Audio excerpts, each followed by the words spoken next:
Budget तुम्ही पण मांडलेलं होतं. हे बजेट पूर्णपणे तुमचं कोलमडलेलं आहे. तुमचे पूर्णपणे अंदाज हे कोलमडून पडलेले आहेत आणि राज्याची आर्थिक शिस्त ही पूर्णपणे बिघडलेली असताना तुम्ही शेतकऱ्याला कुठून पैसे देणार? आपण बरं झालं बजेटचं सांगितलं म्हणून. सगळे आकडे माझ्यासमोर आहेत बजेटचे. आकडेवरून करायचं काय? कोणाकोणाला जास्त कुठल्या कुठल्या विभागाला दिलेत?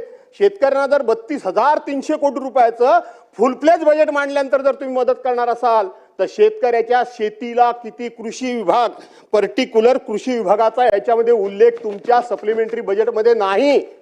तुम्ही त्या ठिकाणी महसूल आणि वने या हेड खाली ते पैसे घेतलेले आहात. थोडंफार आम्ही पण अभ्यास करतो या विषयामध्ये, नाही अशातला भाग नाही. आणि म्हणून ते आपण काय करतो, 3-4 वर्षाकरता पॅकेज जे जाहीर करतो अध्यक्ष महोदय, ती पॅकेजची कसरत अशी असते की त्या 3-4 वर्षामध्ये सगळ्या विभागामार्फत वेगवेगळ्या हेड खाली जे आपण पैसे देतो त्याची गोळाबेरीज करतो आणि आपण सांगतो पॅकेज दिलं. आणि म्हणून हे पॅकेज फसवा असतं.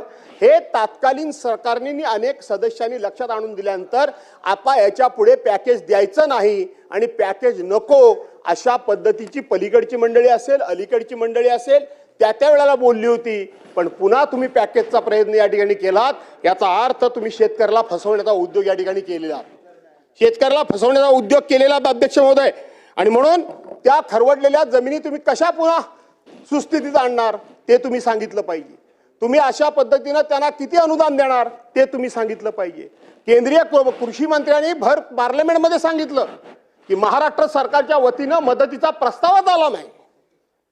महाराष्ट्र सरकारच्या वतीनं तुम्ही प्रस्तावच पाठवलात नाही. याचा अर्थ तुम्ही केवळ विरोधी पक्षाला फसवताय असातला भाग नाही, तर ज्या शेतकऱ्यांनी मोठ्या अपेक्षेनं तुम्हाला सत्तेवर आणून या ठिकाणी बसवलं.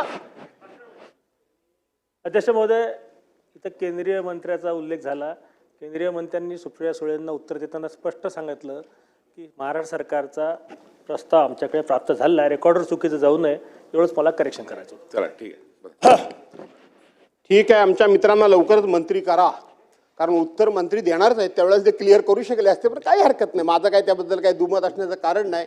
पण मंत्री काय बोलले, सुप्रियाताई काय बोलले, पार्लमेंट, मी नाव कोणाचंच घेतलं नव्हतं खरं सांगायला गेलं, पण तुम्ही घेतलं ते बरं झालं. आणि म्हणून ते सगळं रेकॉर्डवर आहे. तुम्ही काय बोललात ते करा जाहीर. तुम्ही या ठिकाणी महाराष्ट्र सरकारच्या वतीनं केंद्र सरकारच्याकडे मदतीचा प्रस्ताव कधी पाठवलात त्याची तारीख सभागृहामध्ये जाहीर करा. तो प्रस्ताव सभागृहाला सांगा तुम्ही कधी पाठवलात तो. मी जबाबदारीनं सांगतो की त्याच वेळेला नगरला देशाचे केंद्रीय गृहमंत्री आले होते. ज्यावेळेला पूर झाला त्यावेळेला या सभागृहाचे उपमुख्यमंत्री माननीय अजितदादांनी सांगितलं की आम्हाला काहीतरी तुम्ही मदत करा, आम्ही लक्ष ठेवून आहोत, मदत करा. त्यांनी सांगितलं प्रस्ताव पाठवा, मग बघू. त्याच वेळेला बिहारची निवडणूक होती. बिहारला कोणी मागितले होते पैसे प्रत्येकाच्या खात्यामध्ये 10-10 हजार रुपये. तिथे कुठला पूर आला होता, तिथे कुठली दुर्घटना घडली होती? तिथं मात्र न मागता निवडणूक डोळ्यासमोर ठेवून तुम्ही पैसे देता आणि ज्या जनतेनं तुम्हाला सरकार दिलं त्यांना मात्र मदत करण्याकरता तुम्ही प्रस्तावाचं नाटक करता, प्रस्तावाचा बहाणा करता, प्रस्ताव पाठवा म्हणून सांगता. तुमच्या डोळ्यादेखत एवढी सगळं घडलेली घटना असताना प्रस्ताव काय चाललाय? प्रस्ताव कधी आलं? केंद्रीय कृषी पथक, केंद्रीय पाहणी पथक आलं कधी? किती दिवसानंतर ह्या घटना घडल्यानंतर आलं? आणि ते दिवस आलं की रात्र आलं हो मंत्री महोदय. पाहणी जी केंद्रीय पथकाने जी केली ती रात्रीची केली, दिवसा का नाही केली? दिवसाही केली का? फक्त तुम्ही जे सांगू शकता तूच गेली म्हणून रातोरात पथक आला आणि रातोरात गेलं. त्यांनी कोणत्याही प्रकारची पाहणी केलेली नाही. आणि म्हणून अध्यक्ष महोदय, हा खूप मोठा चर्चेचा विषय आहे. मी फार वेळ या विषयामध्ये घेऊ इच्छित नाही. शेतकरी आज खूप मोठ्या आशेनं या ठिकाणी बसलाय की या नागपूरच्या हिवाळी अधिवेशनातून च्या माध्यमातून विशेष करून विदर्भ, मराठवाडा आणि कोकण किंवा बाकीचा भाग सुद्धा आहेत की आमच्या पदरामध्ये काय पडतंय ते तुम्ही स्पष्टपणे इगतवारीनुसार प्रत्येकाच्या खात्यामध्ये किंवा प्रत्येक माणसाला काय मदत करताय हे तुम्ही सांगितलं पाहिजे. तुम्ही नेहमी काय भाषणामध्ये सांगता की एनडीआरएफचे निकष आम्ही वाढवले. असं नाहीये. हे एनडीआरएफचे निकष ज्या वेळेला 2023 साली कुठंतरी आता सुरुवात झाली आहे. बोला. आणि म्हणून एनडीआरएफचे निकष हे मंत्री महोदय काय आता बदलले अशातला भाग नाही, ते पूर्वी सुद्धा बदललेले होते. परंतु प्रत्येक वेळी आपण एनडीआरएफचे निकष बदलले म्हणून सांगतो. त्या एनडीआरएफचे निकष आता फार जुने झालेले आहेत. त्या NDRBच्या निकषानुसार या ठिकाणी कुठलीही दुर्घटना घडत नाही, एखादी आपत्ती येत नाही, एखादा पाऊस पडत नाही, हे आपण लक्षात घेतलं पाहिजे. पूर्वी ज्या भागामध्ये 65 मिलीमीटर पाऊस पडला तोच फक्त पाऊस धरला जायचा, पण आता 50 मिलीमीटर पर्यंत आपण आलोय, ही चांगलीच गोष्ट आहे. पण त्याचबरोबर सर्कल वाईज ती जी पर्जन्यमापक यंत्रणा असते ती सर्कल वाईज आपण बसवली पाहिजे, कारण ती सर्कल वाईज बसली नाही तर खऱ्या अर्थानं आपल्याला जो रिपोर्ट तयार करायचा आहे तो रिपोर्ट करता येत नाही. आणि म्हणून अध्यक्ष महोदय, ज्या पद्धतीनं कापूस असेल, संत्रा असेल, कांदा असेल, ऊस असेल, त्या ठिकाणी ज्वारी असेल, बाजरी असेल, ह्या कापूस असेल, या फळांचं जसं वाटोळं लागलं, नुकसान झालं, तशाच पद्धतीनं माझ्या कोकणाचं सुद्धा या ठिकाणी खूप मोठं नुकसान झालं. अध्यक्ष महोदय, 12-13 मेला सर्वसाधारणपणे 7 जूनच्या नंतर कोकणामध्ये पाऊस पडतो, पण 12 ते 13 मेला त्या ठिकाणी पाऊस पडला आणि 12 ते 13 मेला पाऊस इतका पडला आणि त्यानंतर खऱ्या अर्थानं पेरणी करण्याच्या वेळेला पाऊसच गायब झाला. मी अनेक वेळा सांगितलंय की कोकणामध्ये दुबार शेती नाही अध्यक्ष महोदय, एकच फक्त भात शेती आमच्याकडे होते आणि ती 100% निसर्गावर अवलंबून असते. आम्ही काहीही करू शकत नाही आणि म्हणून जर योग्य वेळेला पेरणी झाली तर त्याचा रुजावा होतो, त्यापासून लावणी बिणीच्या वेळेला पाऊस पडला तर लावणी वगैरे होऊ शकते. पण जर कधी पाऊस आला, पेरणी झाली आणि जर रुजावा होण्यापूर्वीच जर पाऊस गेला तर केलेली पेरणी ही पूर्णपणे वाया जाते. त्याला सरकारनं मदत करायची ठरवली, पुन्हा बियाणं द्यायचं ठरवलं, खतं द्यायचं ठरवलं, कर्ज द्यायचं ठरवलं, तरी त्याचा काहीही उपयोग होत नाही, कारण पुनर्पेरणी ही कोकणामध्ये होतच नाही. जास्तीत जास्त 80 दिवस, कमीत कमी 80 दिवस आणि जास्तीत जास्त 120 ते 130 दिवसाचं पीक म्हणजे भात पीक आहे. ह्या 80 ते 120-30 दिवसामध्ये हे सगळं घडवून आणणं शेतकऱ्याच्या हाताच्या बाहेरचं होतं आणि म्हणून कोकणामध्ये त्यावेळेला लावणी सुद्धा उशिरा झाली, पेरणी सुद्धा उशिरा झाली आणि ज्या वेळेला कापणीची वेळ आली त्याच वेळेला पाऊस पडला. कापलेलं भात हे शेतामध्येच त्या ठिकाणी आडवं झालं आणि आडवं झालेलं भात त्याच ठिकाणी रुजलं. जर आम्ही थोडंफार साठवून ठेवलं असेल तर त्याला अडवी किंवा उडवी म्हणतात, काही ठिकाणी उडवी म्हणतात, काही ठिकाणी अडवी म्हणतात, साठवून ठेवतात. त्याच्यामध्ये पाणी गेलं, तिथंही शेतकरी पूर्णपणे उद्ध्वस्त झाला, मागावला गेला. आमच्याकडे कोकणामध्ये ज्या फळबागा आहेत त्या फळबागा सुद्धा योग्य वेळेला योग्य ते हवामान असेल तरच त्याला मोहर येतो आणि आपल्याला असं वाटतं की कोकणामध्ये सगळे लोक हे सगळे हापूसचा आंबाच खातात, असं नाही आहे. ते हापूस आंबा पिकवणारे हे कोकणामधले ठराविकच तालुके आहेत. मी ज्या चिपळूण तालुक्यामध्ये राहतो त्या चिपळूण तालुक्याला कुठेही समुद्रकिनारा नाही आणि ज्या ठिकाणी समुद्रकिनारा नाही त्या ठिकाणी हापूस आंब्याचं पीक येतच नाही, आलं तरी जेमतेम येतं. आणि म्हणून आपल्याला असं वाटतं की कोकणामधले सगळे जे काही जिल्हे आणि तालुके आहेत ते पूर्णपणे हापूस आंबाच खातात, असं नाही आहे. हापूस आंबा हा लोकांनी स्वतःच्या कष्टातून उभा केलाय.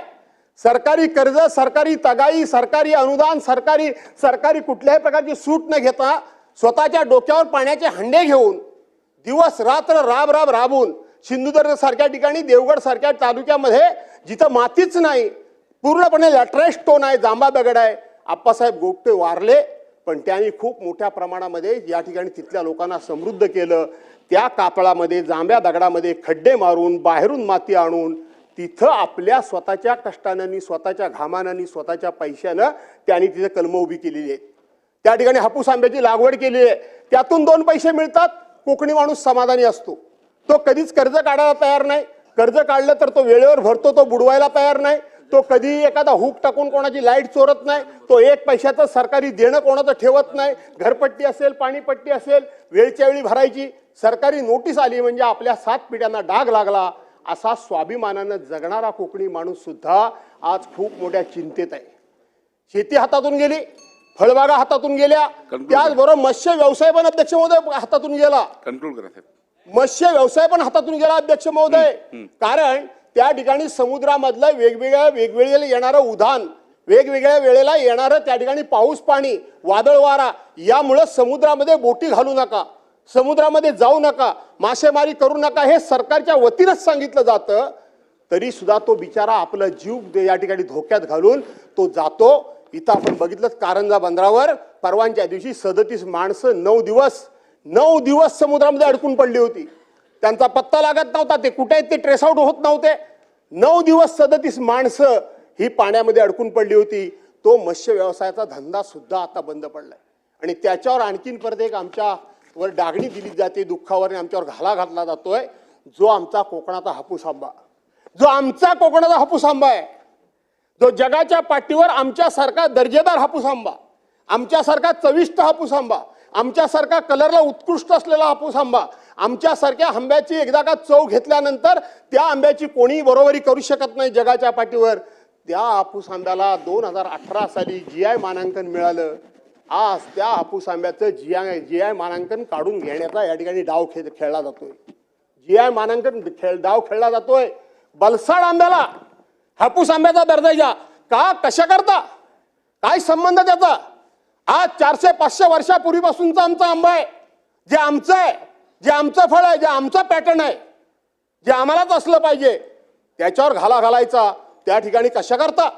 कोकण एक तर काय मागत नाही, तुम्ही त्यांना आर्थिक मदत काय करत नाही, केलीत तर तुमची सरकार मदत बुडवत नाही. तुम्ही त्या ठिकाणी कर्ज आम्ही घेत नसल्यामुळं बँकेचं रिशेड्युलिंग केलं तर त्याचा त्याला उपयोग होत नाही का? कशा पद्धतीनं? आज मला परवा ज्या दिवशी कोणाची तरी एखाद्या जबाबदार मंत्र्याची मी मुलाखत बघितली, मी नाव या ठिकाणी घेत नाही, त्यांनी सांगितलं काय त्यांनी होणार आहे, काय फरक पडतोय, शेवटी आमच्या हापूसची देवगडची चौथी चव, आमच्या रत्नागिरीची चौथी चव कोणालाच येणार नाही. हे असले नाही, असले तकलादून या अशा प्रकारचे पळकाडू उद्गार मंत्र्यांना शोभत नाहीत का? कशा करता?